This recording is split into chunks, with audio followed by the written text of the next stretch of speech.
Sanchu el arte de la guerra 2003, reservados todos los derechos permitido el uso sin fines comerciales. Sanchu el arte de la guerra. El arte de la guerra es el mejor libro de estrategia de todos los tiempos. Inspiró a Napoleón, Maquiavelo, Mao Zedong y muchas más figuras históricas. Este libro de 500.000 años de antigüedad, es uno de los más importantes textos clásicos chinos, en el que, a pesar del tiempo transcurrido, ninguna de sus máximas ha quedado anticuada, ni hay un solo consejo que hoy no sea útil. Pero la obra del general Sun Tzu no es únicamente un libro de práctica militar, sino un tratado que enseña la estrategia suprema de aplicar con sabiduría el conocimiento de la naturaleza humana en los momentos de confrontación. No es, por tanto, un libro sobre la guerra. Es una obra para comprender las raíces de un conflicto y buscar una solución. La mejor victoria es vencer sin combatir, nos dice Sun Tzu, y esa es la distinción entre el hombre prudente y el ignorante. Índice Introducción. Sun Tzu y el arte de la guerra 1. Sobre la evaluación 2. Sobre la iniciación de las acciones 3. Sobre las proposiciones de la victoria y la derrota 4. Sobre la medida en la disposición de los medios 5. Sobre la firmeza 6. Sobre lo lleno y lo vacío 7. Sobre el enfrentamiento directo e indirecto 8. Sobre los 9 cambios 9. Sobre la distribución de los medios 10. Sobre la topología 11. Sobre las clases de terreno 12. Sobre el arte de atacar por el fuego 13. Sobre la concordia y la discordia INTRODUCC. Primero On Sun Tzu, el arte de la guerra. Sun Tzu fue un general chino que vivió alrededor del siglo V a.C. La colección de ensayos sobre el arte de la guerra atribuida a Sun Tzu es el tratado más antiguo que se conoce sobre el tema. A pesar de su antigüedad, los consejos de Sun Tzu siguen manteniendo vigencia. El arte de la guerra es el mejor libro de estrategia de todos los tiempos. Inspiró a Napoleón, Maquiavelo, Mao Zedong y muchas más figuras históricas. Este libro de 2500 años de antigüedad, es uno de los más importantes textos clásicos chinos, en el que, a pesar del tiempo transcurrido, ninguna de sus máximas ha quedado anticuada, ni hay un solo consejo que hoy no sea útil. Pero la obra del general Sun Tzu no es únicamente un libro de práctica militar, sino un tratado que enseña la estrategia suprema de aplicar con sabiduría el conocimiento de la naturaleza humana en los momentos de confrontación. No es, por tanto, un libro sobre la guerra. Es una obra para comprender las raíces de un conflicto y buscar una solución. La mejor victoria es vencer sin combatir, nos dice Sun Tzu, y esa es la distinción entre el hombre prudente y el ignorante. La obra de Sun Tzu llegó por primera vez a Europa en el período anterior a la Revolución Francesa, en forma de una breve traducción realizada por el sacerdote jesuita J. J. M. Amiot. En las diversas traducciones que se han hecho desde entonces, se nombra ocasionalmente al autor como Sun Wu o Sun Tzu. El núcleo de la filosofía de Sun Tzu sobre la guerra descansa en estos dos principios. Todo el arte de la guerra se basa en el engaño. El supremo arte de la guerra es someter al enemigo sin luchar. Las ideas de Sun Tzu se extendieron por el resto de Asia hasta llegar a Japón. Los japoneses adoptaron rápidamente estas enseñanzas y, posiblemente, añadieron algunas de su propia cosecha.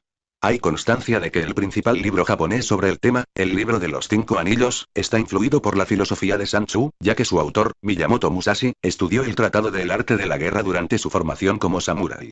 Habitualmente se hace referencia a las culturas orientales como culturas de estrategia y no es pequeña la influencia de Sun Tzu en este desarrollo cultural. Hoy en día, la filosofía del arte de la guerra ha ido más allá de los límites estrictamente militares, aplicándose a los negocios, los deportes, la diplomacia e incluso el comportamiento personal.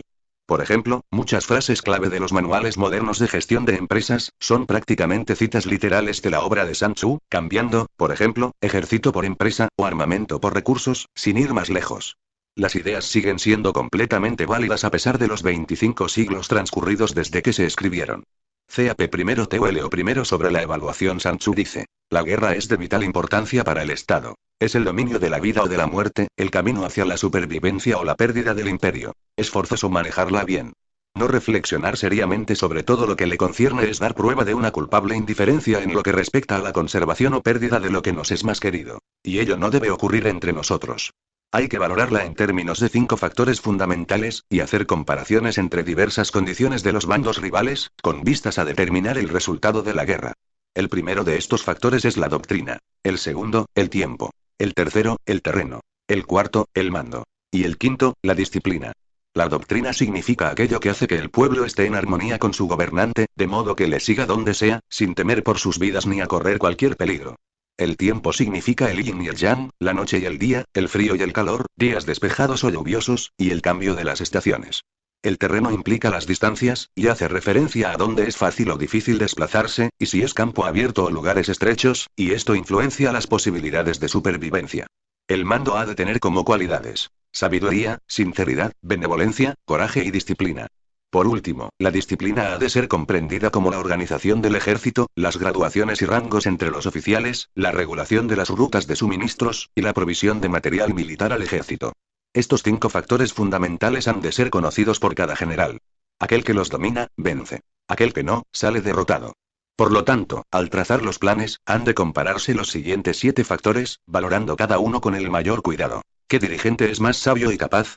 ¿Qué comandante posee el mayor talento? ¿Qué ejército obtiene ventajas de la naturaleza y el terreno? ¿En qué ejército se observan mejor las regulaciones y las instrucciones? ¿Qué tropas son más fuertes? ¿Qué ejército tiene oficiales y tropas mejor entrenadas? ¿Qué ejército administra recompensas y castigos de forma más justa? Mediante el estudio de estos 7 factores, seré capaz de adivinar cuál de los dos bandos saldrá victorioso y cuál será derrotado. El general que siga mi consejo, es seguro que vencerá.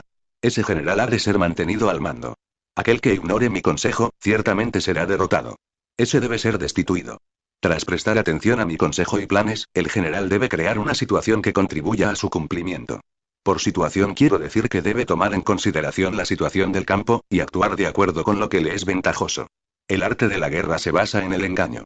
Por lo tanto, cuando es capaz de atacar, ha de aparentar incapacidad. Cuando las tropas se mueven, aparentar inactividad. Si está cerca del enemigo, ha de hacerle creer que está lejos. Si está lejos, aparentar que se está cerca. Poner cebos para atraer al enemigo. Golpear al enemigo cuando está desordenado. Prepararse contra él cuando está seguro en todas partes. Evitarle durante un tiempo cuando es más fuerte. Si tu oponente tiene un temperamento colérico, intenta irritarle. Si es arrogante, trata de fomentar su egoísmo. Si las tropas enemigas se hallan bien preparadas tras una reorganización, intenta desordenarlas. Si están unidas, siembra la disensión entre sus filas. Ataca al enemigo cuando no está preparado, y aparece cuando no te espera. Estas son las claves de la victoria para el estratega. Ahora, si las estimaciones realizadas antes de la batalla indican victoria, es porque los cálculos cuidadosamente realizados muestran que tus condiciones son más favorables que las condiciones del enemigo. Si indican derrota, es porque muestran que las condiciones favorables para la batalla son menores. Con una evaluación cuidadosa, uno puede vencer. Sin ella, no puede. Muchas menos oportunidades de victoria tendrá aquel que no realiza cálculos en absoluto. Gracias a este método, se puede examinar la situación, y el resultado aparece claramente.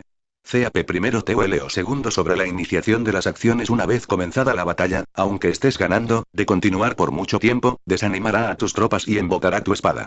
Si estás sitiando una ciudad, agotarás tus fuerzas.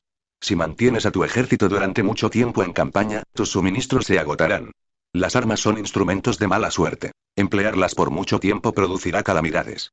Como se ha dicho, los que a hierro matan, a hierro mueren. Cuando tus tropas están desanimadas, tu espada embocada, agotadas tus fuerzas y tus suministros son escasos, hasta los tuyos se aprovecharán de tu debilidad para sublevarse. Entonces, aunque tengas consejeros sabios, al final no podrás hacer que las cosas salgan bien. Por esta causa, he oído hablar de operaciones militares que han sido torpes y repentinas, pero nunca he visto a ningún experto en el arte de la guerra que mantuviese la campaña por mucho tiempo.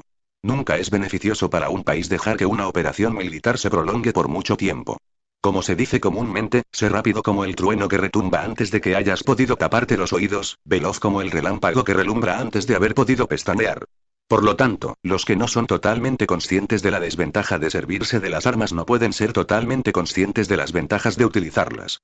Los que utilizan los medios militares con pericia no activan a sus tropas 2 veces, ni proporcionan alimentos en 3 ocasiones, con un mismo objetivo. Esto quiere decir que no se debe movilizar al pueblo más de una vez por campaña, y que inmediatamente después de alcanzar la victoria no se debe regresar al propio país para hacer una segunda movilización. Al principio esto significa proporcionar alimentos, para las propias tropas, pero después se quitan los alimentos al enemigo. Si tomas los suministros de armas de tu propio país, pero quitas los alimentos al enemigo, puedes estar bien abastecido de armamento y de provisiones. Cuando un país se empobrece a causa de las operaciones militares, se debe al transporte de provisiones desde un lugar distante. Si las transportas desde un lugar distante, el pueblo se empobrecerá. Los que habitan cerca de donde está el ejército pueden vender sus cosechas a precios elevados, pero se acaba de este modo el bienestar de la mayoría de la población.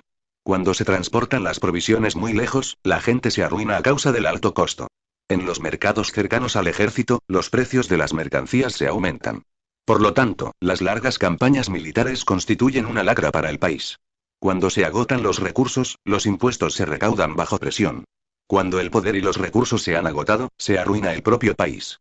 Se priva al pueblo de gran parte de su presupuesto, mientras que los gastos del gobierno para armamentos se elevan. Los habitantes constituyen la base de un país, los alimentos son la felicidad del pueblo. El príncipe debe respetar este hecho y ser sobrio y austero en sus gastos públicos. En consecuencia, un general inteligente lucha por desproveer al enemigo de sus alimentos. Cada porción de alimentos tomados al enemigo equivale a 20 que te suministras a ti mismo. Así pues, lo que arrasa al enemigo es la imprudencia, y la motivación de los tuyos en asumir los beneficios de los adversarios. Cuando recompenses a tus hombres con los beneficios que ostentaban los adversarios, los harás luchar por propia iniciativa, y así podrás tomar el poder y la influencia que tenía el enemigo. Es por esto por lo que se dice que donde hay grandes recompensas hay hombres valientes. Por consiguiente, en una batalla de carros, recompensa primero al que tome al menos 10 carros. Si recompensas a todo el mundo, no habrá suficiente para todos, así pues, ofrece una recompensa a un soldado para animar a todos los demás. Cambia sus colores, de los soldados enemigos hechos prisioneros, utilízalos mezclados con los tuyos. Trata bien a los soldados y préstales atención. Los soldados prisioneros deben ser bien tratados, para conseguir que en el futuro luchen para ti. A esto se llama vencer al adversario e incrementar por añadidura tus propias fuerzas. Si utilizas al enemigo para derrotar al enemigo, serás poderoso en cualquier lugar a donde vayas. Así pues, lo más importante en una operación militar es la victoria y no la persistencia. Esta última no es beneficiosa. Un ejército es como el fuego. Si no lo apagas, se consumirá por sí mismo. Por lo tanto, sabemos que el que está a la cabeza del ejército está a cargo de las vidas de los habitantes y de la seguridad de la nación. CAP primero TULO tercero sobre las proposiciones de la victoria y la derrota como regla general, es mejor conservar a un enemigo intacto que destruirlo. Capturar a sus soldados para conquistarlos y dominas a sus jefes. Un general decía: practica las artes marciales, calcula la fuerza de tus adversarios, haz que pierdan su ánimo y dirección, de manera que aunque el ejército enemigo esté intacto sea inservible. Esto es ganar sin violencia. Si destruyes al ejército enemigo y matas a sus generales, asaltas sus defensas disparando, reúnes a una muchedumbre y usurpas un territorio, todo esto es ganar por la fuerza. Por esto, los que ganan todas las batallas no son realmente profesionales. Los que consiguen que se rindan impotentes los ejércitos ajenos sin luchar son los mejores maestros del arte de la guerra. Los guerreros superiores atacan mientras los enemigos están proyectando sus planes. Luego deshacen sus alianzas. Por eso, un gran emperador decía: el que lucha por la victoria frente a espadas desnudas no es un buen general. La peor táctica es atacar a una ciudad. Asediar, acorralar a una ciudad solo se lleva a cabo como último recurso. Emplea no menos de 3 meses en preparar tus artefactos y otros 3 para coordinar los recursos para tu asedio. Nunca se debe atacar por cólera y con prisas. Es aconsejable tomarse tiempo en la planificación y coordinación del plan. Por lo tanto, un verdadero maestro de las artes marciales vence a otras fuerzas enemigas sin batalla, conquista otras ciudades sin asediarlas y destruye a otros ejércitos sin emplear mucho tiempo. Un maestro experto en las artes marciales deshace los planes de los enemigos, estropea sus relaciones y alianzas, le corta los suministros o bloquea su camino, venciendo mediante estas tácticas sin necesidad de luchar. Es imprescindible luchar contra todas las facciones enemigas para obtener una victoria completa, de manera que su ejército no quede acuartelado y el beneficio sea total. Esta es la ley del asedio estratégico. La victoria completa se produce cuando el ejército no lucha, la ciudad no es asediada, la destrucción no se prolonga durante mucho tiempo, y en cada caso el enemigo es vencido por el empleo de la estrategia. Así pues, la regla de la utilización de la fuerza es la siguiente. Si tus fuerzas son 10 veces superiores a las del adversario, rodéalo. Si son 5 veces superiores, atácalo. Si son 2 veces superiores, divídelo. Si tus fuerzas son iguales en número, lucha si te es posible. Si tus fuerzas son inferiores, mantente continuamente en guardia, pues el más pequeño fallo te acarrearía las peores consecuencias. Trata de mantenerte al abrigo y evita en lo posible un enfrentamiento abierto con él. La prudencia y la firmeza de un pequeño número de personas pueden llegar a cansar y a dominar incluso a numerosos ejércitos. Este consejo se aplica en los casos en que todos los factores son equivalentes. Si tus fuerzas están en orden mientras que las suyas están inmersas en el caos, si tú y tus fuerzas están con ánimo y ellos desmoralizados, entonces, aunque sean más numerosos, puedes entrar en batalla. Si tus soldados, tus fuerzas, tu estrategia y tu valor son menores que las de tu adversario, entonces debes retirarte y buscar una salida. En consecuencia, si el bando más pequeño es obstinado, cae prisionero del bando más grande. Esto quiere decir que si un pequeño ejército no hace una valoración adecuada de su poder y se atreve a enemistarse con una gran potencia, por mucho que su defensa sea firme, inevitablemente se convertirá en conquistado. Si no puedes ser fuerte, pero tampoco sabes ser débil, serás derrotado. Los generales son servidores del pueblo. Cuando su servicio es completo, el pueblo es fuerte. Cuando su servicio es defectuoso, el pueblo es débil. Así pues, existen 3 maneras en las que un príncipe lleva al ejército al desastre. Cuando un príncipe, ignorando los hechos, ordena avanzar a sus ejércitos o retirarse cuando no deben hacerlo. A esto se le llama inmovilizar al ejército.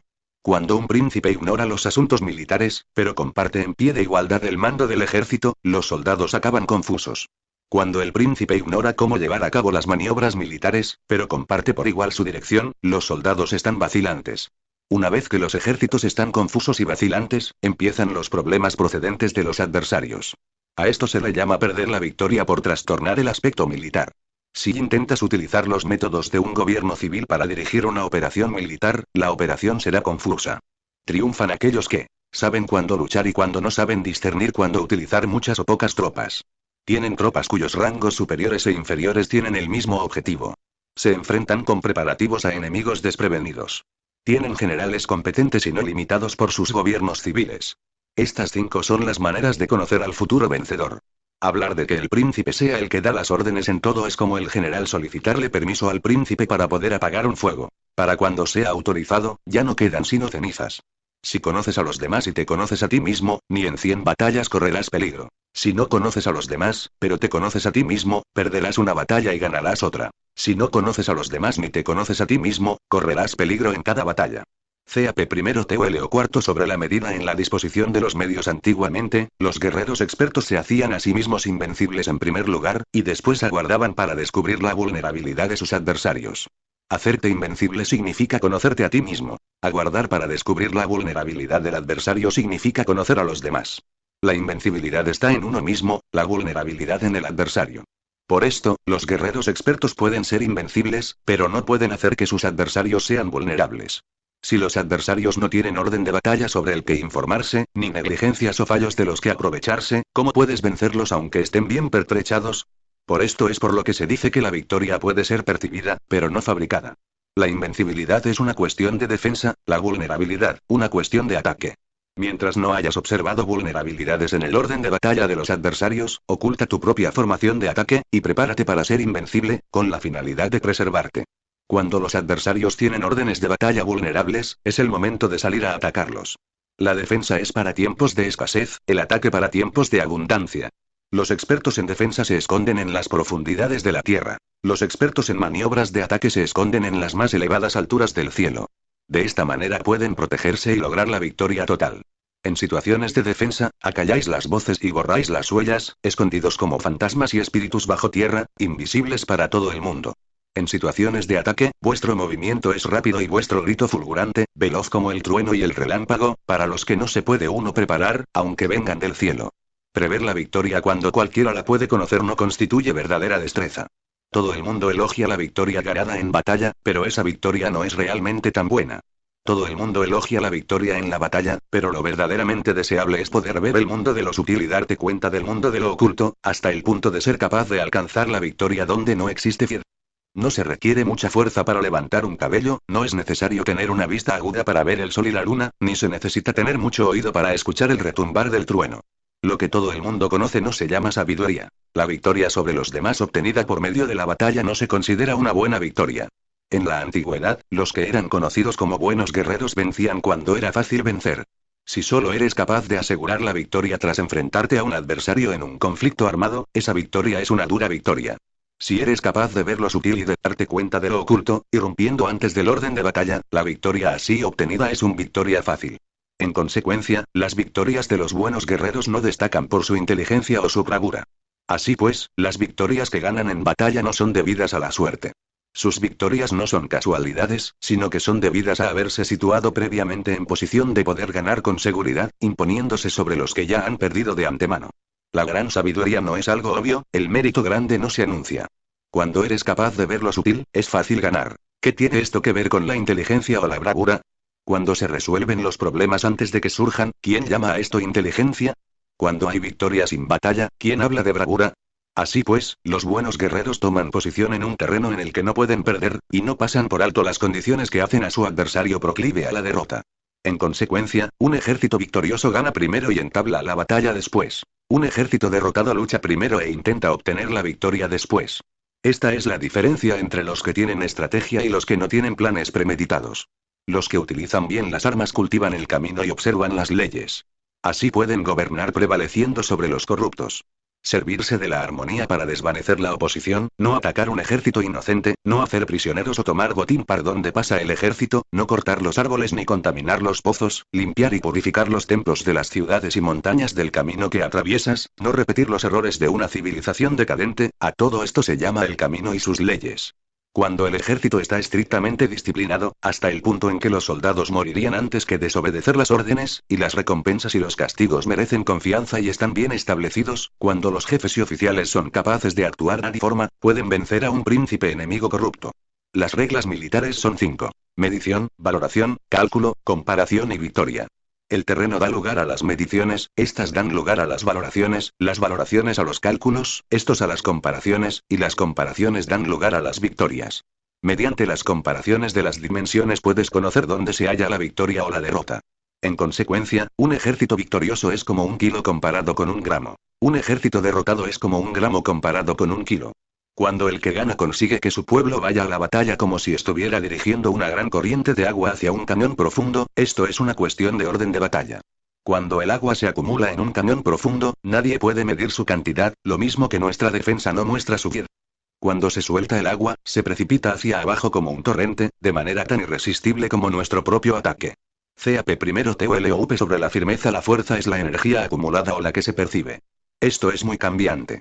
Los expertos son capaces de vencer al enemigo creando una percepción favorable en ellos, así obtener la victoria sin necesidad de ejercer su fuerza. Gobernar sobre muchas personas como si fueran poco es una cuestión de dividirlas en grupos o sectores. Es organización. Batallar contra un gran número de tropas como si fueran pocas es una cuestión de demostrar la fuerza, símbolos y señales. Se refiere a lograr una percepción de fuerza y poder en la oposición. En el campo de batalla se refiere a las formaciones y banderas utilizadas para desplegar las tropas y coordinar sus movimientos. Lograr que el ejército sea capaz de combatir contra el adversario sin ser derrotado es una cuestión de emplear métodos ortodoxos o heterodoxos. La ortodoxia y la heterodoxia no es algo fijo, sino que se utilizan como un ciclo. Un emperador que fue un famoso guerrero y administrador, hablaba de manipular las percepciones de los adversarios sobre lo que es ortodoxo y heterodoxo, y después atacar inesperadamente, combinando ambos métodos hasta convertirlo en uno, volviéndose así indefinible para el enemigo. Que el efecto de las fuerzas sea como el de piedras arrojadas sobre huevos, es una cuestión de lleno y vacío. Cuando induces a los adversarios a atacarte en tu territorio, su fuerza siempre está vacía, en desventaja. Mientras que no compitas en lo que son los mejores, tu fuerza siempre estará llena. Atacar con lo vacío contra lo lleno es como arrojar piedras sobre huevos. De seguro se rompen.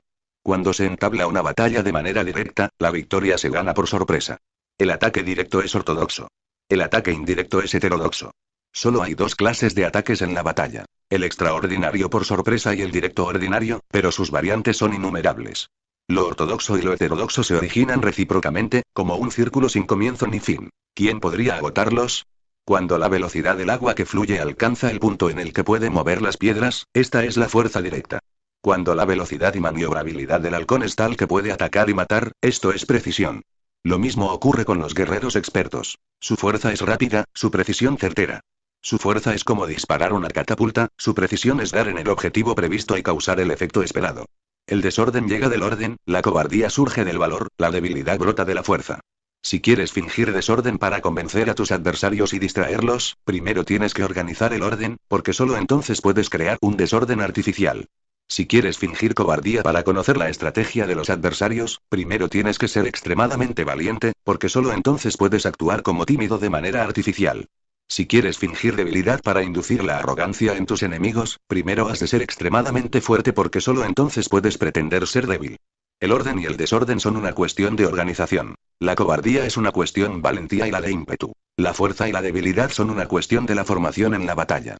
Cuando un ejército tiene la fuerza del ímpetu, percepción, incluso el tímido se vuelve valiente, cuando pierde la fuerza del ímpetu, incluso el valiente se convierte en tímido. Nada está fijado en las leyes de la guerra. Estas se desarrollan sobre la base del ímpetu.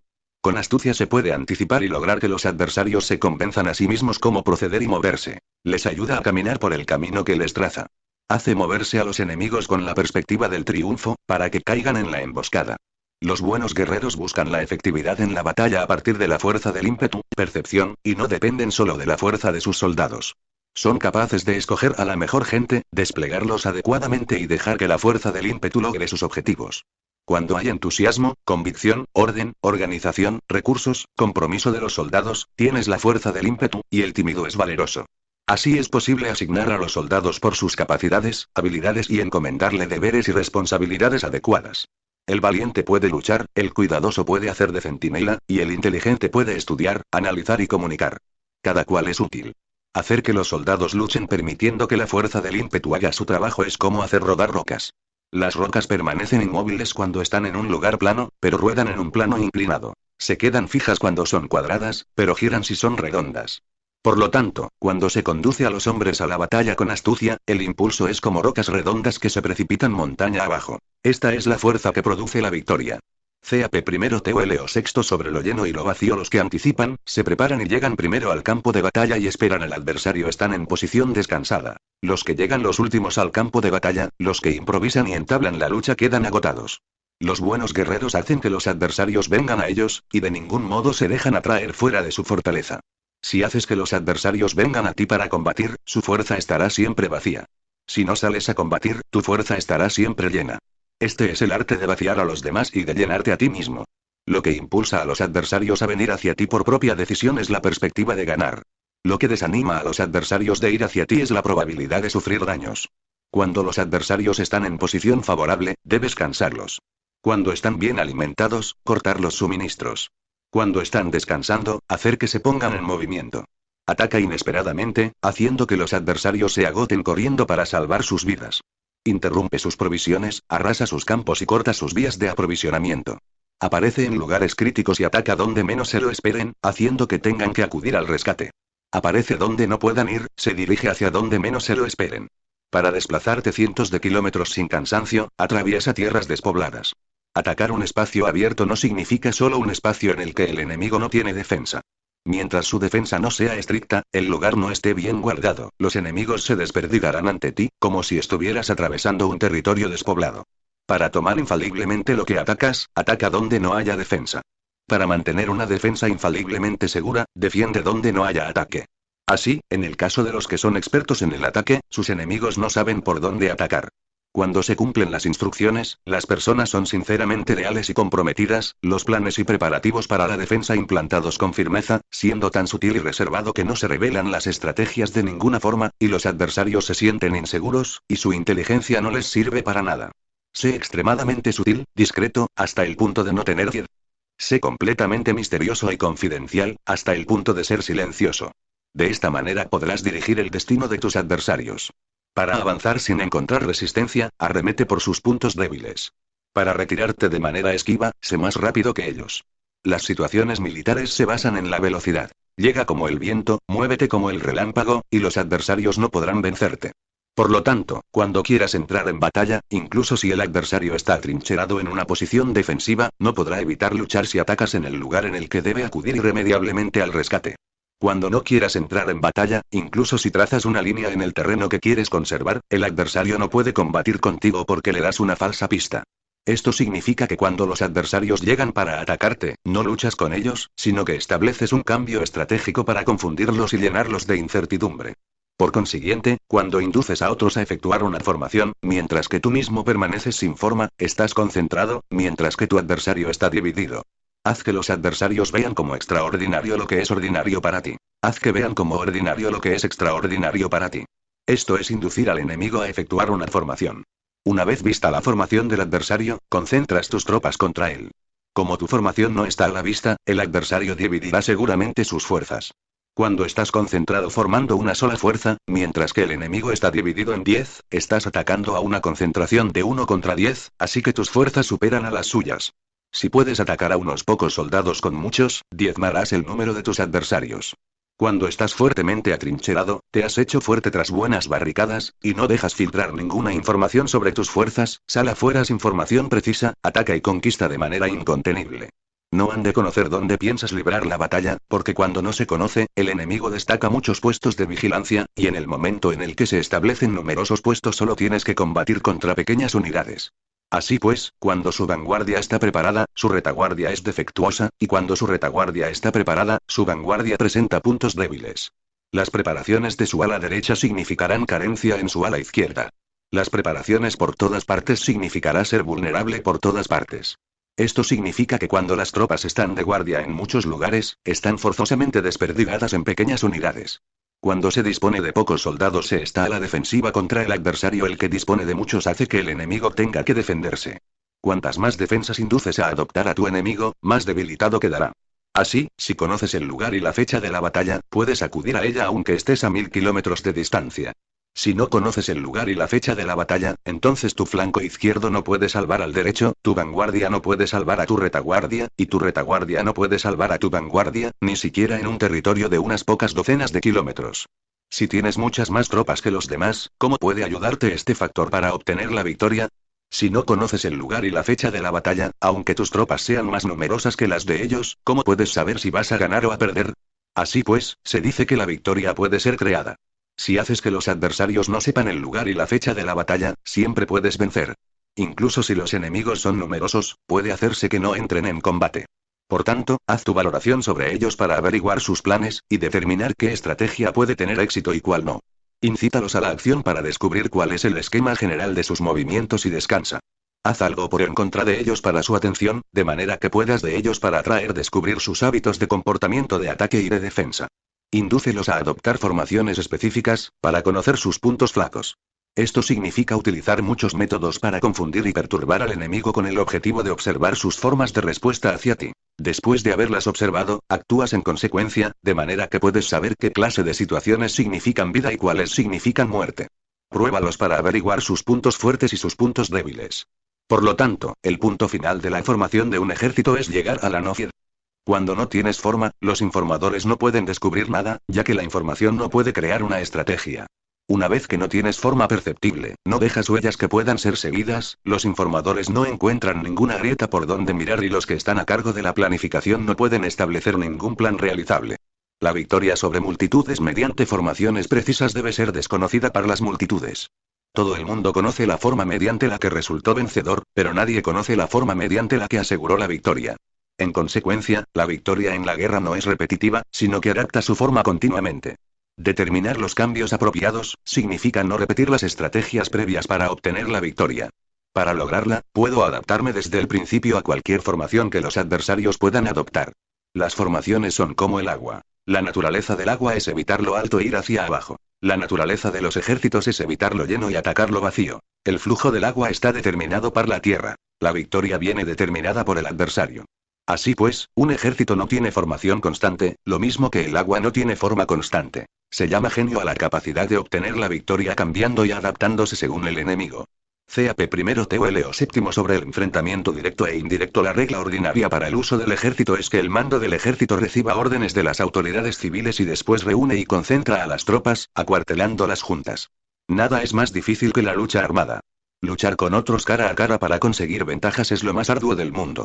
La dificultad de la lucha armada es hacer cercanas las distancias largas y convertir los problemas en ventajas. Mientras que das la apariencia de estar muy lejos, empiezas tu camino y llegas antes que el enemigo. Por lo tanto, haces que su ruta sea larga, atrayéndole con la esperanza de ganar. Cuando emprendes la marcha después que los otros y llegas antes que ellos, conoces la estrategia de hacer que las distancias sean cercanas. Sírvete de una unidad especial para engañar al enemigo atrayéndole a una falsa persecución, haciéndole creer que el grueso de tus fuerzas está muy lejos. Entonces, lanzas una fuerza de ataque sorpresa que llega antes, aunque emprendió el camino después. Por consiguiente, la lucha armada puede ser provechosa y puede ser peligrosa. Para el experto es provechosa, para el inexperto peligrosa. Movilizar a todo el ejército para el combate en aras de obtener alguna ventaja tomaría mucho tiempo, pero combatir por una ventaja con un ejército incompleto tendría como resultado una falta de recursos. Si te movilizas rápidamente y sin parar día y noche, recorriendo el doble de la distancia habitual, y si luchas por obtener alguna ventaja a miles de kilómetros, tus jefes militares serán hechos prisioneros.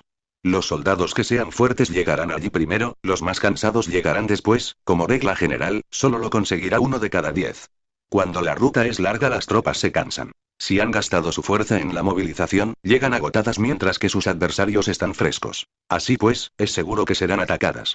Combatir por una ventaja a 50 kilómetros de distancia frustrará los planes del mando, y, como regla general, solo la mitad de los soldados lo harán. Si se combate por obtener una ventaja a 30 kilómetros de distancia, solo 2 de cada 3 soldados los recorrerán. Así pues, un ejército perece si no está equipado, si no tiene provisiones o si no tiene dinero. Estas tres cosas son necesarias. No puedes combatir para ganar con un ejército no equipado, o sin provisiones, lo que el dinero facilita. Por tanto, si ignoras los planes de tus rivales, no puedes hacer alianzas precisas. A menos que conozcas las montañas y los bosques, los desfiladeros y los pasos, y la condición de los pantanos, no puedes maniobrar con una fuerza armada. A menos que utilices guías locales, no puedes aprovecharte de las ventajas del terreno. Solo cuando conoces cada detalle de la condición del terreno puedes maniobrar y guerrear. Por consiguiente, una fuerza militar se usa según la estrategia prevista, se moviliza mediante la esperanza de recompensa, y se adapta mediante la división y la combinación. Una fuerza militar se establece mediante la estrategia en el sentido de que distraes al enemigo para que no pueda conocer cuál es tu situación real y no pueda imponer su supremacía. Se moviliza mediante la esperanza de recompensa, en el sentido de que entra en acción cuando ve la posibilidad de obtener una ventaja. Dividir y volver a hacer combinaciones de tropas se hace para confundir al adversario y observar cómo reacciona frente a ti. De esta manera puedes adaptarte para obtener la victoria. Por eso, cuando una fuerza militar se mueve con rapidez es como el viento. Cuando va lentamente es como el bosque. Es voraz como el fuego e inmóvil como las montañas. Es rápida como el viento en el sentido que llega sin avisar y desaparece como el relámpago. Es como un bosque porque tiene un orden. Es voraz como el fuego que devasta una planicie sin dejar tras sí ni una brizna de hierba. Es inmóvil como una montaña cuando se acuartela. Es tan difícil de conocer como la oscuridad. Su movimiento es como un trueno que retumba. Para ocupar un lugar, divide a tus tropas. Para expandir tu territorio, divide los beneficios. La regla general de las operaciones militares es desproveer de alimentos al enemigo todo lo que se pueda. Sin embargo, en localidades donde la gente no tiene mucho, es necesario dividir a las tropas en grupos más pequeños para que puedan tomar en diversas partes lo que necesitan, ya que solo así tendrán suficiente. En cuanto a dividir el botín, significa que es necesario repartirlo entre las tropas para guardar lo que ha sido ganado, no dejando que el enemigo lo recupere. Actúa después de haber hecho una estimación. Gana el que conoce primero la medida de lo que está lejos y lo que está cerca. Esta es la regla general de la lucha armada. El primero que hace el movimiento es el invitado, el último es el anfitrión. El invitado lo tiene difícil, el anfitrión lo tiene fácil. Cerca y lejos significan desplazamiento. El cansancio, el hambre y el frío surgen del desplazamiento. Un antiguo libro que trata de asuntos militares dice: las palabras no son escuchadas, para eso se hacen los símbolos y los tambores. Las banderas y los estandartes se hacen a causa de la ausencia de visibilidad. Símbolos, tambores, banderas y estandartes se utilizan para concentrar y unificar los oídos y los ojos de los soldados. Una vez que están unificados, el valiente no puede actuar solo, ni el tímido puede retirarse solo. Esta es la regla general del empleo de un grupo. Unificar los oídos y los ojos de los soldados significa hacer que miren y escuchen al unísono de manera que no caigan en la confusión y el desorden. Las señales se utilizan para indicar direcciones e impedir que los individuos vayan a donde se les antoje. Así pues, en batallas nocturnas, utiliza fuegos y tambores, y en batallas diurnas sírvete de banderas y estandartes, para manipular los oídos y los ojos de los soldados. Utiliza muchas señales para confundir las percepciones del enemigo y hacerle temer tu temible poder militar. De esta forma, haces desaparecer la energía de sus ejércitos y desmoralizas a sus generales. En primer lugar, has de ser capaz de mantenerte firme en tu propio corazón. Solo entonces puedes desmoralizar a los generales enemigos. Por esto, la tradición afirma que los habitantes de otros tiempos tenían la firmeza para desmoralizar, y la antigua ley de los que conducían carros de combate decía que cuando la mente original es firme, la energía fresca es victoriosa. De este modo, la energía de la mañana está llena de ardor, la del mediodía decae y la energía de la noche se retira. En consecuencia, los expertos en el manejo de las armas prefieren la energía entusiasta, atacan la decadente y la que se bate en retirada. Son ellos los que dominan la energía. Cualquier débil en el mundo se dispone a combatir en un minuto si se siente animado, pero cuando se trata realmente de tomar las armas y de entrar en batalla, es poseído por la energía. Cuando esta energía se desvanece, se detendrá, estará asustado y se arrepentirá de haber comenzado. La razón por la que esa clase de ejércitos miran por encima del hombro a enemigos fuertes, lo mismo que miran a las doncellas vírgenes, es porque se están aprovechando de su agresividad, estimulada por cualquier causa. Utilizar el orden para enfrentarse al desorden, utilizar la calma para enfrentarse con los que se agitan, esto es dominar el corazón. A menos que tu corazón esté totalmente abierto y tu mente en orden, no puedes esperar ser capaz de adaptarte a responder sin límites, a manejar los acontecimientos de manera infalible, a enfrentarte a dificultades graves e inesperadas sin turbarte, dirigiendo cada cosa sin confusión. Dominar la fuerza es esperar a los que vienen de lejos, aguardar con toda comodidad a los que se han fatigado, y con el estómago saciado a los hambrientos. Esto es lo que se quiere decir cuando se habla de atraer a otros hacia donde estás, al tiempo que evitas ser inducido a ir hacia donde están ellos.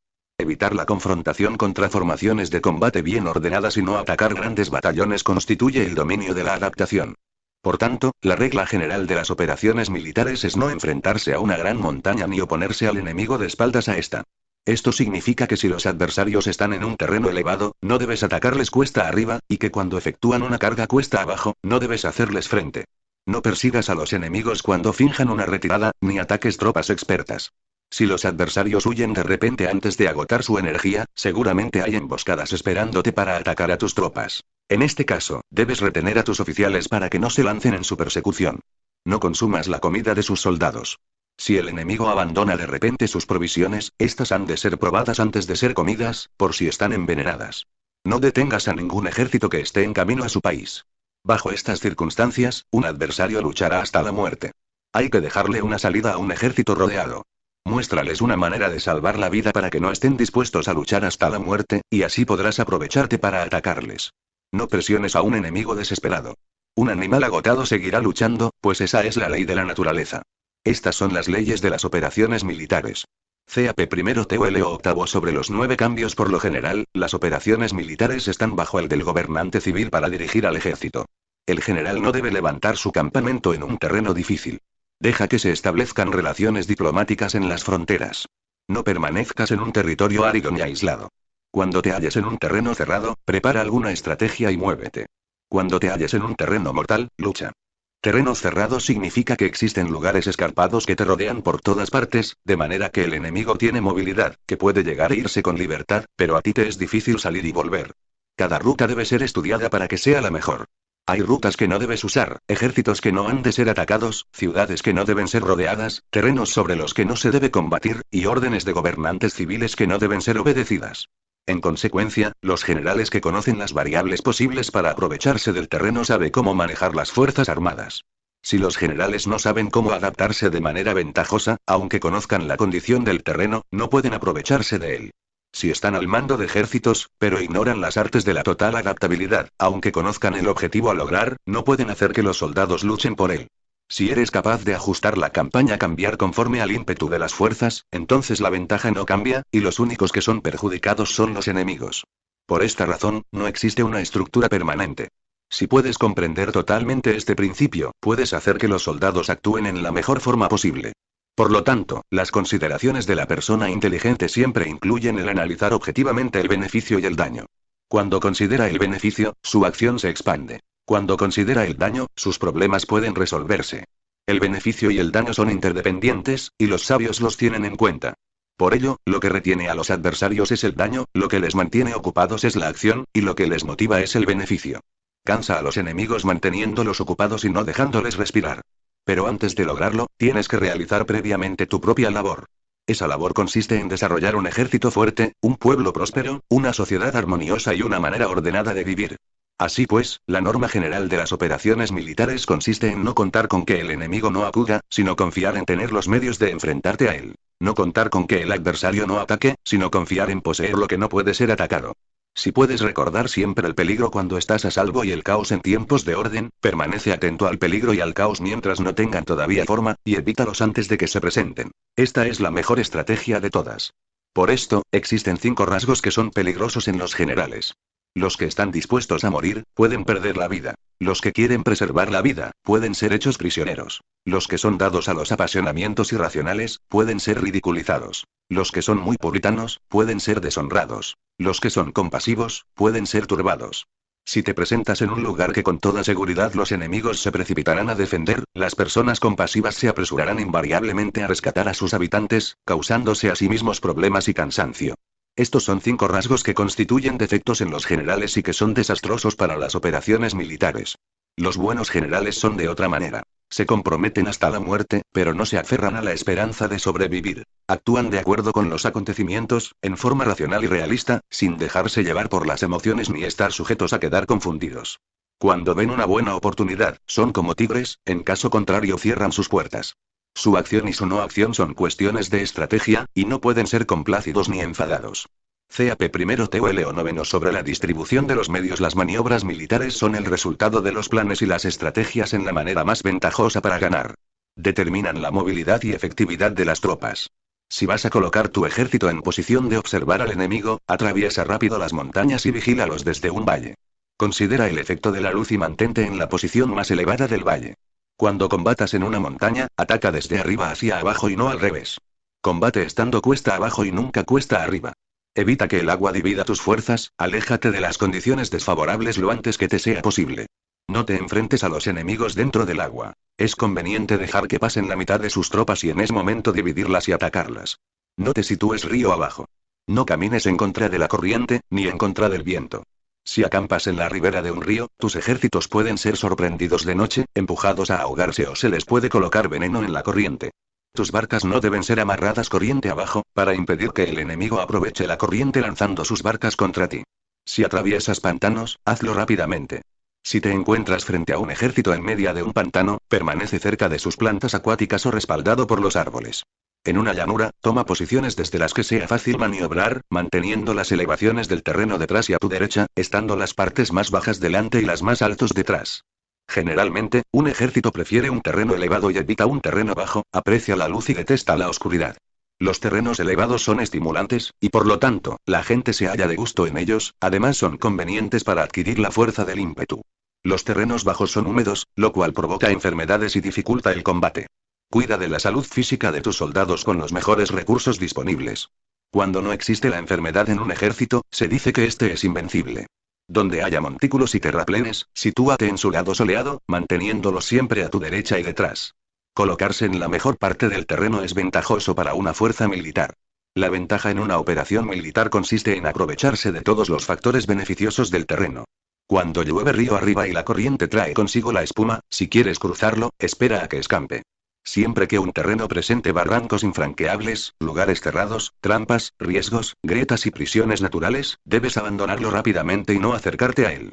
En lo que a mí concierne, siempre me mantengo alejado de estos accidentes del terreno, de manera que los adversarios estén más cerca que yo de ellos. Doy la cara a estos accidentes, de manera que queden a espaldas del enemigo. Entonces estás en situación ventajosa, y él tiene condiciones desfavorables. Cuando un ejército se está desplazando, si atraviesa territorios montañosos con muchas corrientes de agua y pozos, o pantanos cubiertos de juncos, o bosques vírgenes llenos de árboles y vegetación, es imprescindible escudriñarlos totalmente y con cuidado, ya que estos lugares ayudan a las emboscadas y a los espías. Es esencial bajar del caballo y escudriñar el terreno, por si existen tropas escondidas para tenderte una emboscada. También podría ser que hubiera espías al acecho observándote y escuchando tus instrucciones y movimientos. Cuando el enemigo está cerca, pero permanece en calma, quiere decir que se halla en una posición fuerte. Cuando está lejos pero intenta provocar hostilidades, quiere que avances. Si, además, su posición es accesible, eso quiere decir que le es favorable. Si un adversario no conserva la posición que le es favorable por las condiciones del terreno y se sitúa en otro lugar conveniente, debe ser porque existe alguna ventaja táctica para obrar de esta manera. Si se mueven los árboles, es que el enemigo se está acercando. Si hay obstáculos entre los matorrales, es que has tomado un mal camino. La idea de poner muchos obstáculos entre la maleza es hacerte pensar que existen tropas emboscadas escondidas en medio de ella. Si los pájaros alzan el vuelo, hay tropas emboscadas en el lugar. Si los animales están asustados, existen tropas atacantes. Si se elevan columnas de polvo altas y espesas, hay carros que se están acercando. Si son bajas y anchas, se acercan soldados a pie. Humaredas esparcidas significan que se está cortando leña. Pequeñas polvaredas que van y vienen indican que hay que levantar el campamento. Si los emisarios del enemigo pronuncian palabras humildes mientras que éste incrementa sus preparativos de guerra, esto quiere decir que va a avanzar. Cuando se pronuncian palabras altisonantes y se avanza ostentosamente, es señal de que el enemigo se va a retirar. Si sus emisarios vienen con palabras humildes, envía espías para observar al enemigo y comprobarás que está aumentando sus preparativos de guerra. Cuando los carros ligeros salen en primer lugar y se sitúan en los flancos, están estableciendo un frente de batalla. Si los emisarios llegan pidiendo la paz sin firmar un tratado, significa que están tramando algún complot. Si el enemigo dispone rápidamente a sus carros en filas de combate, es que está esperando refuerzos. No se precipitarán para un encuentro ordinario si no entienden que les ayudará, o debe haber una fuerza que se halla de distancia y que es esperada en un determinado momento para unir sus tropas y atacarte. Conviene anticipar, prepararse inmediatamente para esta eventualidad. Si la mitad de sus tropas avanza y la otra mitad retrocede, es que el enemigo piensa atraerte a una trampa. El enemigo está fingiendo en este caso confusión y desorden para incitarte a que avances. Si los soldados enemigos se apoyan unos en otros, es que están hambrientos. Si los aguadores beben en primer lugar, es que las tropas están sedientas. Si el enemigo ve una ventaja pero no la aprovecha, es que está cansado. Si los pájaros se reúnen en el campo enemigo, es que el lugar está vacío. Si hay pájaros sobrevolando una ciudad, el ejército ha huido. Si se producen llamadas nocturnas, es que los soldados enemigos están atemorizados. Tienen miedo y están inquietos, y por eso se llaman unos a otros. Si el ejército no tiene disciplina, esto quiere decir que el general no es tomado en serio.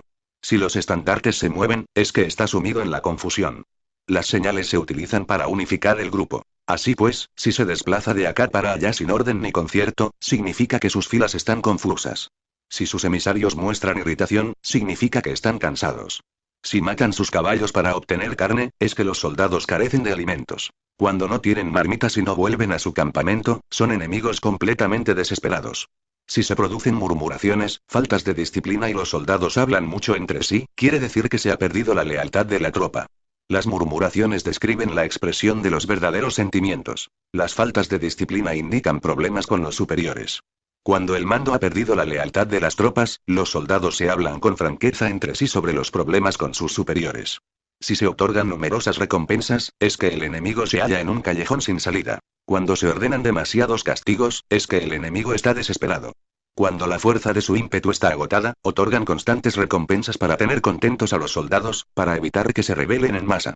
Cuando los soldados están tan agotados que no pueden cumplir las órdenes, son castigados una y otra vez para restablecer la autoridad. Ser violento al principio y terminar después temiendo a los propios soldados es el colmo de la ineptitud. Los emisarios que acuden con actitud conciliatoria indican que el enemigo quiere una tregua. Si las tropas enemigas se enfrentan a ti con ardor, pero demoran el momento de entrar en combate sin abandonar no obstante el terreno, has de observarlos cuidadosamente. Están preparando un ataque por sorpresa. En asuntos militares, no es necesariamente más beneficioso ser superior en fuerzas, solo evitar actuar con violencia innecesaria. Es suficiente con consolidar tu poder, hacer estimaciones sobre el enemigo y conseguir reunir tropas. Eso es todo. El enemigo que actúa aisladamente, que carece de estrategia y que toma a la ligera a sus adversarios, inevitablemente acabará siendo derrotado. Si tu plan no contiene una estrategia de retirada o posterior al ataque, sino que confías exclusivamente en la fuerza de tus soldados, y tomas a la ligera a tus adversarios sin valorar su condición, con toda seguridad caerás prisionero. Si se castiga a los soldados antes de haber conseguido que sean leales al mando, no obedecerán, y si no obedecen, serán difíciles de emplear. Tampoco podrán ser empleados si no se lleva a cabo ningún castigo, incluso después de haber obtenido su lealtad. Cuando existe un sentimiento subterráneo de aprecio y confianza, y los corazones de los soldados están ya vinculados al mando, si se relaja la disciplina, los soldados se volverán arrogantes y será imposible emplearlos. Por lo tanto, dirígelos mediante el arte civilizado y unifícalos mediante las artes marciales. Esto significa una victoria continua. Arte civilizado significa humanidad, y artes marciales significan reglamentos. Mándalos con humanidad y benevolencia, unifícalos de manera estricta y firme. Cuando la benevolencia y la firmeza son evidentes, es posible estar seguro de la victoria. Cuando las órdenes se dan de manera clara, sencilla y consecuente a las tropas, éstas las aceptan. Cuando las órdenes son confusas, contradictorias y cambiantes, las tropas no las aceptan o no las entienden.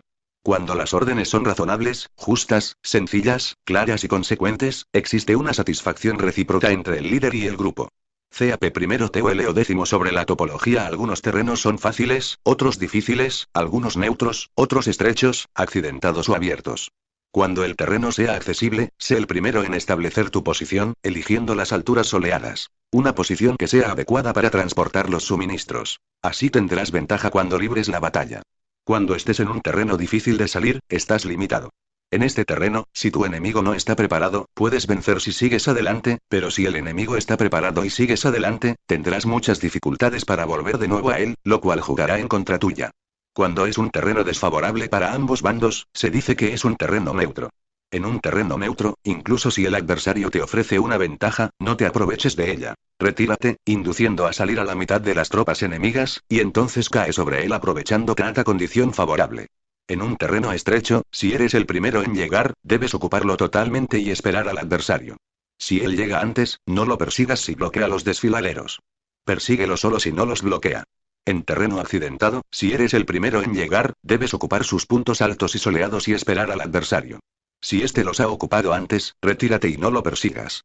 En un terreno abierto, la fuerza del ímpetu se encuentra igualada, y es difícil provocarle a combatir de manera desventajosa para él. Entender estas 6 clases de terreno es la responsabilidad principal del general, y es imprescindible considerarlos. Estas son las configuraciones del terreno. Los generales que las ignoran salen derrotados. Así pues, entre las tropas están las que huyen, las que se retraen, las que se derrumban, las que se rebelan y las que son derrotadas. Ninguna de estas circunstancias constituyen desastres naturales, sino que son debidas a los errores de los generales. Las tropas que tienen el mismo ímpetu, pero que atacan en proporción de 1 contra 10, salen derrotadas. Los que tienen tropas fuertes pero cuyos oficiales son débiles, quedan retraídos. Los que tienen soldados débiles al mando de oficiales fuertes, se verán en apuros. Cuando los oficiales superiores están encolerizados y son violentos, y se enfrentan al enemigo por su cuenta y por despecho, y cuando los generales ignoran sus capacidades, el ejército se desmoronará. Como norma general, para poder vencer al enemigo, todo el mando militar debe tener una sola intención y todas las fuerzas militares deben cooperar. Cuando los generales son débiles y carecen de autoridad, cuando las órdenes no son claras, cuando oficiales y soldados no tienen solidez y las formaciones son anárquicas, se produce revuelta. Los generales que son derrotados son aquellos que son incapaces de calibrar a los adversarios, entran en combate con fuerzas superiores en número o mejor equipadas, y no seleccionan a sus tropas según los niveles de preparación de las mismas. Si empleas soldados sin seleccionar a los preparados de los no preparados, a los arrojados y a los timoratos, te estás buscando tu propia derrota. Estas son las 6 maneras de ser derrotado. La comprensión de estas situaciones es la responsabilidad suprema de los generales y deben ser consideradas. La primera es no calibrar el número de fuerzas. La segunda, la ausencia de un sistema claro de recompensas y castigos. La tercera, la insuficiencia de entrenamiento. La cuarta es la pasión irracional. La quinta es la ineficacia de la ley del orden. Y la sexta es el fallo de no seleccionar a los soldados fuertes y resueltos. La configuración del terreno puede ser un apoyo para el ejército. Para los jefes militares, el curso de la acción adecuada es calibrar al adversario para asegurar la victoria y calcular los riesgos y las distancias. Salen vencedores los que libran batallas conociendo estos elementos. Salen derrotados los que luchan ignorándolos. Por lo tanto, cuando las leyes de la guerra señalan una victoria segura es claramente apropiado entablar batalla, incluso si el gobierno ha dado órdenes de no atacar. Si las leyes de la guerra no indican una victoria segura, es adecuado no entrar en batalla, aunque el gobierno haya dado la orden de atacar. De este modo se avanza sin pretender la gloria, se ordena la retirada sin evitar la responsabilidad, con el único propósito de proteger a la población y en beneficio también del gobierno. Así se rinde un servicio valioso a la nación. Avanzar y retirarse en contra de las órdenes del gobierno no se hace por interés personal, sino para salvaguardar las vidas de la población y en auténtico beneficio del gobierno. Servidores de esta talla son muy útiles para un pueblo. Mira por tus soldados como miras por un recién nacido. Así estarán dispuestos a seguirte hasta los valles más profundos. Cuida de tus soldados como cuidas de tus queridos hijos, y morirán gustosamente contigo. Pero si eres tan amable con ellos que no los puedes utilizar, si eres tan indulgente que no les puedes dar órdenes, tan informal que no puedes disciplinarlos, tus soldados serán como niños mimados y, por lo tanto, inservibles. Las recompensas no deben utilizarse solas, ni debe confiarse solamente en los castigos. En caso contrario, las tropas, como niños mimosos, se acostumbran a disfrutar o a quedar resentidas por todo. Esto es dañino y los vuelve inservibles. Si sabes que tus soldados son capaces de atacar, pero ignoras si el enemigo es invulnerable a un ataque, tienes solo la mitad de posibilidades de ganar. Si sabes que tu enemigo es vulnerable a un ataque, pero ignoras si tus soldados son capaces de atacar, solo tienes la mitad de posibilidades de ganar. Si sabes que el enemigo es vulnerable a un ataque, y tus soldados pueden llevarlo a cabo, pero ignoras si la condición del terreno es favorable para la batalla, tienes la mitad de probabilidades de vencer. Por lo tanto, los que conocen las artes marciales no pierden el tiempo cuando efectúan sus movimientos, ni se agotan cuando atacan. Debido a esto se dice que cuando te conoces a ti mismo y conoces a los demás, la victoria no es un peligro. Cuando conoces el cielo y la tierra, la victoria es inagotable. CAP primero TOL 11 sobre las 9 clases de terreno. Conforme a las leyes de las operaciones militares, existen 9 clases de terreno. Si intereses locales luchan entre sí en su propio territorio, a este se le llama terreno de dispersión. Cuando los soldados están apegados a su casa y combaten cerca de su hogar, pueden ser dispersados con facilidad. Cuando penetras en un territorio ajeno, pero no lo haces en profundidad, a este se le llama territorio ligero. Esto significa que los soldados pueden regresar fácilmente.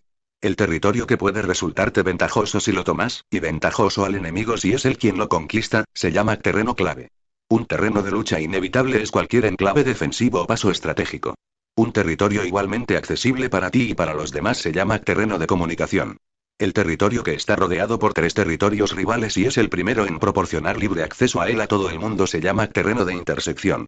El terreno de intersección es aquel en el que convergen las principales vías de comunicación uniéndolas entre sí. Sé el primero en ocuparlo, y la gente tendrá que ponerse de tu lado. Si lo obtienes, te encuentras seguro. Si lo pierdes, corres peligro. Cuando penetras en profundidad en un territorio ajeno, y dejas detrás muchas ciudades y pueblos, a este terreno se le llama difícil. Es un terreno del que es difícil regresar. Cuando atraviesas montañas boscosas, desfiladeros abruptos u otros accidentes difíciles de atravesar, a esto se le llama terreno desfavorable. Cuando el acceso es estrecho y la salida es tortuosa, de manera que una pequeña unidad enemiga puede atacarte, aunque tus tropas sean más numerosas, a este se le llama terreno cercado. Si eres capaz de una gran adaptación, puedes atravesar este territorio. Si solo puedes sobrevivir en un territorio luchando con rapidez, y si es fácil morir si no lo haces, a este se le llama terreno mortal. Las tropas que se encuentran en un terreno mortal están en la misma situación que si se encontraran en una barca que se hunde o en una casa ardiendo. Así pues, no combatas en un terreno de dispersión, no te detengas en un terreno ligero, no ataques en un terreno clave, ocupado por el enemigo, no dejes que tus tropas sean divididas en un terreno de comunicación.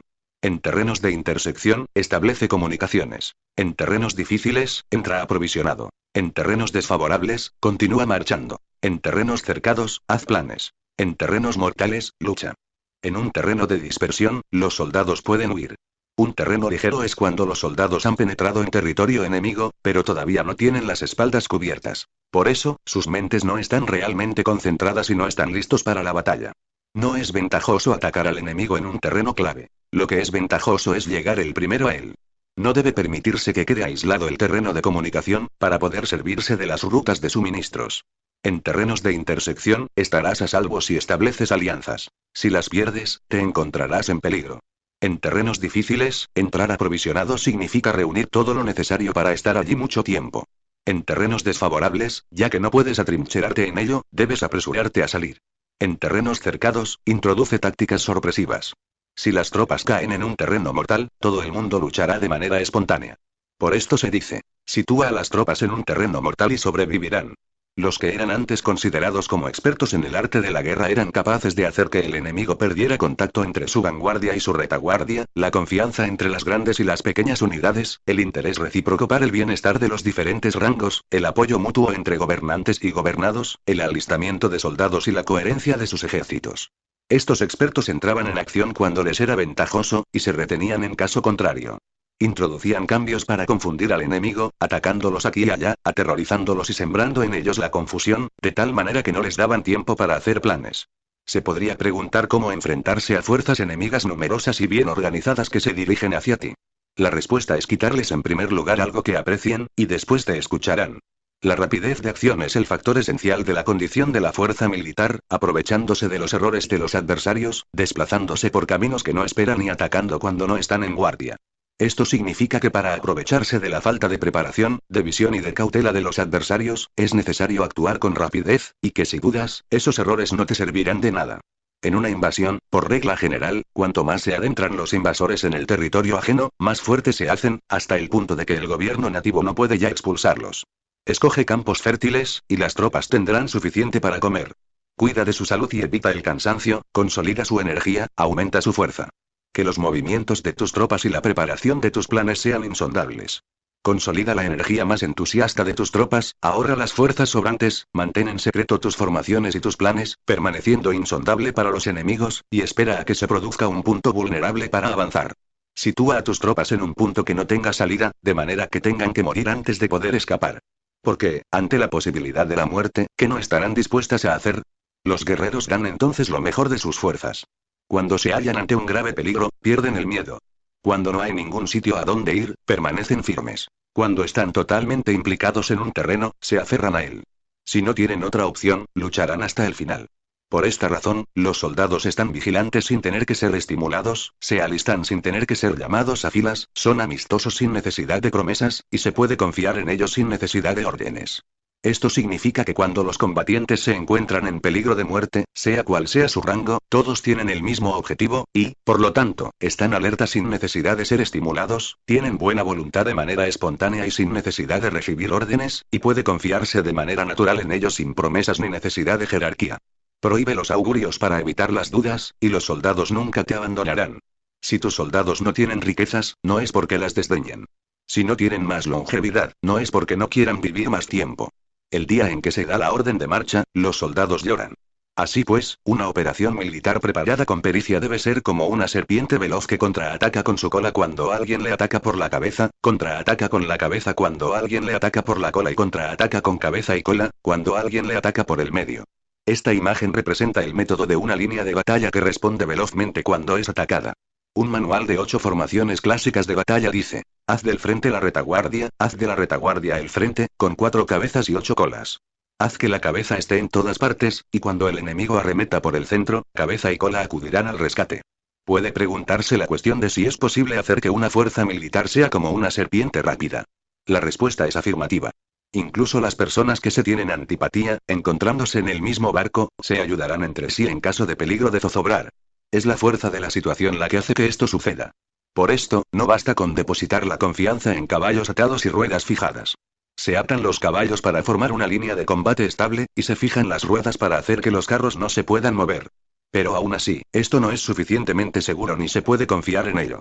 Es necesario permitir que haya variantes a los cambios que se hacen, poniendo a los soldados en situaciones mortales, de manera que combatan de forma espontánea y se ayuden unos a otros codo con codo. Este es el camino de la seguridad y de la obtención de una victoria cierta. La mejor organización es hacer que se exprese el valor y mantenerlo constante. Tener éxito tanto con tropas débiles como con tropas aguerridas se basa en la configuración de las circunstancias. Si obtienes la ventaja del terreno, puedes vencer a los adversarios, incluso con tropas ligeras y débiles. ¿Cuánto más te sería posible si tienes tropas poderosas y aguerridas? Lo que hace posible la victoria a ambas clases de tropas es las circunstancias del terreno. Por lo tanto, los expertos en operaciones militares logran la cooperación de la tropa, de tal manera que dirigir un grupo es como dirigir a un solo individuo que no tiene más que una sola opción. Corresponde al general ser tranquilo, reservado, justo y metódico. Sus planes son tranquilos y absolutamente secretos para que nadie pueda descubrirlos. Su mando es justo y metódico, así que nadie se atreve a tomarlo a la ligera. Puede mantener a sus soldados sin información y en completa ignorancia de sus planes. Cambia sus acciones y revisa sus planes, de manera que nadie pueda reconocerlos. Cambia de lugar su emplazamiento y se desplaza por caminos sinuosos, de manera que nadie pueda anticiparse. Puedes ganar cuando nadie puede entender en ningún momento cuáles son tus intenciones. Dice un gran hombre: el principal engaño que se valora en las operaciones militares no se dirige solo a los enemigos, sino que empieza por las propias tropas, para hacer que le sigan a uno sin saber a dónde van.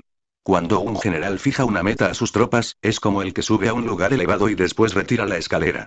Cuando un general se adentra muy en el interior del territorio enemigo, está poniendo a prueba todo su potencial. Ha hecho quemar las naves a sus tropas y destruir sus casas. Así las conduce como un rebaño y todos ignoran hacia dónde se encaminan. Incumbe a los generales reunir a los ejércitos y ponerlos en situaciones peligrosas. También han de examinar las adaptaciones a los diferentes terrenos, las ventajas de concentrarse o dispersarse, y las pautas de los sentimientos y situaciones humanas. Cuando se habla de ventajas y de desventajas de la concentración y de la dispersión, quiere decir que las pautas de los comportamientos humanos cambian según los diferentes tipos de terreno. En general, la pauta general de los invasores es unirse cuando están en el corazón del territorio enemigo, pero tienden a dispersarse cuando están en las franjas fronterizas. Cuando dejas tu territorio y atraviesas la frontera en una operación militar, te hallas en un terreno aislado. Cuando es accesible desde todos los puntos, es un terreno de comunicación. Cuando te adentras en profundidad, estás en un terreno difícil. Cuando penetras poco, estás en un terreno ligero. Cuando a tus espaldas se hallan espesuras infranqueables y delante pasajes estrechos, estás en un terreno cercado. Cuando no haya ningún sitio a donde ir, se trata de un terreno mortal. Así pues, en un terreno de dispersión, yo unificaría las mentes de los soldados. En un terreno ligero, las mantendría en contacto. En un terreno clave, les haría apresurarse para tomarlo. En un terreno de intersección, prestaría atención a la defensa. En un terreno de comunicación, establecería sólidas alianzas. En un terreno difícil, aseguraría suministros continuados. En un terreno desfavorable, urgiría a mis tropas a salir rápidamente de él. En un terreno cercado, cerraría las entradas. En un terreno mortal, indicaría a mis tropas que no existe ninguna posibilidad de sobrevivir. Por esto, la psicología de los soldados consiste en resistir cuando se ven rodeados, luchar cuando no se puede evitar, y obedecer en casos extremos. Hasta que los soldados no se ven rodeados, no tienen la determinación de resistir al enemigo hasta alcanzar la victoria. Cuando están desesperados, presentan una defensa unificada. Por ello, los que ignoran los planes enemigos no pueden preparar alianzas. Los que ignoran las circunstancias del terreno no pueden hacer maniobrar a sus fuerzas. Los que no utilizan guías locales no pueden aprovecharse del terreno. Los militares de un gobierno eficaz deben conocer todos estos factores. Cuando el ejército de un gobierno eficaz ataca a un gran territorio, el pueblo no se puede unir. Cuando su poder sobrepasa a los adversarios, es imposible hacer alianzas. Si puedes averiguar los planes de tus adversarios, aprovéchate del terreno y haz maniobrar al enemigo de manera que se encuentre indefenso. En este caso, ni siquiera un gran territorio puede reunir suficientes tropas para detenerte. Por lo tanto, si no luchas por obtener alianzas, ni aumentas el poder de ningún país, pero extiendes tu influencia personal amenazando a los adversarios, todo ello hace que el país y las ciudades enemigas sean vulnerables. Otorga recompensas que no estén reguladas y da órdenes desacostumbradas. Considera la ventaja de otorgar recompensas que no tengan precedentes, observa cómo el enemigo hace promesas sin tener en cuenta los códigos establecidos. Maneja las tropas como si fueran una sola persona. Empléalas en tareas reales, pero no les hables. Motívalas con recompensas, pero no les comentes los perjuicios posibles. Emplea a tus soldados solo en combatir, sin comunicarles tu estrategia. Déjales conocer los beneficios que les esperan, pero no les hables de los daños potenciales. Si la verdad se filtra, tu estrategia puede hundirse. Si los soldados empiezan a preocuparse, se volverán vacilantes y temerosos. Colócalos en una situación de posible exterminio, y entonces lucharán para vivir. Ponles en peligro de muerte, y entonces sobrevivirán. Cuando las tropas afrontan peligros, son capaces de luchar para obtener la victoria. Así pues, la tarea de una operación militar es fingir acomodarse a las intenciones del enemigo. Si te concentras totalmente en este, puedes matar a su general aunque estés a kilómetros de distancia. A esto se llama cumplir el objetivo con pericia. Al principio te acomodas a sus intenciones, después matas a sus generales. Esta es la pericia en el cumplimiento del objetivo. Así, el día en que se declara la guerra, se cierran las fronteras, se rompen los salvoconductos y se impide el paso de emisarios. Los asuntos se deciden rigurosamente desde que se comienza a planificar y establecer la estrategia desde la casa o cuartel general. El rigor en los cuarteles generales en la fase de planificación se refiere al mantenimiento del secreto. Cuando el enemigo ofrece oportunidades, aprovéchalas inmediatamente. Entérate primero de lo que pretende, y después anticípate a él. Mantén la disciplina y adáptate al enemigo, para determinar el resultado de la guerra. Así, al principio eres como una doncella y el enemigo abre sus puertas. Entonces, tú eres como una liebre suelta, y el enemigo no podrá expulsarte. CAP primero TOLO 12 sobre el arte de atacar por el fuego. Existen 5 clases de ataques mediante el fuego. Quemar a las personas, quemar los suministros, quemar el equipo, quemar los almacenes y quemar las armas. El uso del fuego tiene que tener una base, y exige ciertos medios. Existen momentos adecuados para encender fuegos, concretamente cuando el tiempo es seco y ventoso. Normalmente, en ataques mediante el fuego es imprescindible seguir los cambios producidos por este. Cuando el fuego está dentro del campamento enemigo, prepárate rápidamente desde fuera. Si los soldados se mantienen en calma cuando el fuego se ha declarado, espera y no ataques. Cuando el fuego alcance su punto álgido, síguelo, si puedes. Si no, espera. En general, el fuego se utiliza para sembrar la confusión en el enemigo y así poder atacarle. Cuando el fuego puede ser prendido en campo abierto, no esperes a hacerlo en su interior. Hazlo cuando sea oportuno. Cuando el fuego sea atizado para el viento, no ataques en dirección contraria a este. No es eficaz luchar contra el ímpetu del fuego, porque el enemigo luchará en este caso hasta la muerte. Si ha soplado el viento durante el día, a la noche amainará. Un viento diurno cesará al anochecer. Un viento nocturno cesará al amanecer. Los ejércitos han de saber que existen variantes de las 5 clases de ataques mediante el fuego, y adaptarse a estas de manera racional. No basta saber cómo atacar a los demás con el fuego, es necesario saber cómo impedir que los demás te ataquen a ti. Así pues, la utilización del fuego para apoyar un ataque significa claridad, y la utilización del agua para apoyar un ataque significa fuerza. El agua puede incomunicar, pero no puede arrasar. El agua puede utilizarse para dividir a un ejército enemigo, de manera que su fuerza se desuna y la tuya se fortalezca. Ganar combatiendo o llevar a cabo un asedio victorioso sin recompensar a los que han hecho méritos trae mala fortuna y se hace merecedor de ser llamado avaro. Por eso se dice que un gobierno esclarecido lo tiene en cuenta y que un buen mando militar recompensa el mérito. No moviliza a sus tropas cuando no hay ventajas que obtener, ni actúa cuando no hay nada que ganar, ni luchan cuando no existe peligro. Las armas son instrumentos de mal augurio, y la guerra es un asunto peligroso. Es indispensable impedir una derrota desastrosa, y por lo tanto, no vale la pena movilizar un ejército por razones insignificantes. Las armas solo deben utilizarse cuando no existe otro remedio. Un gobierno no debe movilizar un ejército por ira, y los jefes militares no deben provocar la guerra por cólera. Actúa cuando sea beneficioso. En caso contrario, desiste. La ira puede convertirse en alegría, y la cólera puede convertirse en placer, pero un pueblo destruido no puede hacérsele renacer, y la muerte no puede convertirse en vida. En consecuencia, un gobierno esclarecido presta atención a todo esto, y un buen mando militar lo tiene en cuenta. Esta es la manera de mantener a la nación a salvo y de conservar intacto a su ejército. CAP primero TULO 13 sobre la concordia y la discordia. Una operación militar significa un gran esfuerzo para el pueblo, y la guerra puede durar muchos años para obtener una victoria de un día. Así pues, fallar en conocer la situación de los adversarios por economizar en aprobar gastos para investigar y estudiar a la oposición es extremadamente inhumano, y no es típico de un buen jefe militar, de un consejero de gobierno, ni de un gobernante victorioso. Por lo tanto, lo que posibilita a un gobierno inteligente y a un mando militar sabio vencer a los demás y lograr triunfos extraordinarios con esa información esencial. La información previa no puede obtenerse de fantasmas ni espíritus, ni se puede tener por analogía, ni descubrir mediante cálculos. Debe obtenerse de personas. Personas que conozcan la situación del adversario. Existen 5 clases de espías. El espía nativo, el espía interno, el doble agente, el espía liquidable, y el espía flotante. Cuando están activos todos ellos, nadie conoce sus rutas. A esto se le llama genio organizativo, y se aplica al gobernante. Los espías nativos se contratan entre los habitantes de una localidad. Los espías internos se contratan entre los funcionarios enemigos. Los agentes dobles se contratan entre los espías enemigos. Los espías liquidables transmiten falsos datos a los espías enemigos. Los espías flotantes vuelven para traer sus informes. Entre los funcionarios del régimen enemigo, se hallan aquellos con los que se puede establecer contacto y a los que se puede sobornar para averiguar la situación de su país y descubrir cualquier plan que se trame contra ti. También pueden ser utilizados para crear desavenencias y desarmonía. En consecuencia, nadie en las Fuerzas Armadas es tratado con tanta familiaridad como los espías, ni a nadie se le otorgan recompensas tan grandes como a ellos, ni hay asunto más secreto que el espionaje. Si no se trata bien a los espías, pueden convertirse en renegados y trabajar para el enemigo. No se pueden utilizar a los espías sin sagacidad y conocimiento. No puede uno servirse de espías sin humanidad y justicia, no se puede obtener la verdad de los espías sin sutileza. Ciertamente, es un asunto muy delicado. Los espías son útiles en todas partes. Cada asunto requiere un conocimiento previo. Si algún asunto de espionaje es divulgado antes de que el espía haya informado, este y el que lo haya divulgado deben eliminarse.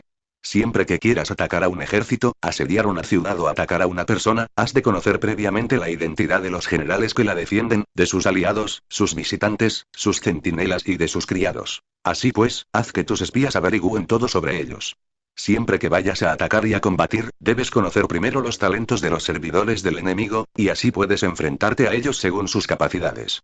Debes buscar agentes enemigos que hayan venido a espiarte, sobornarlos e inducirlos a pasarse a tu lado, para poder utilizarlos como agentes dobles. Con la información obtenida de esta manera, puedes encontrar espías nativos y espías internos para contratarlos.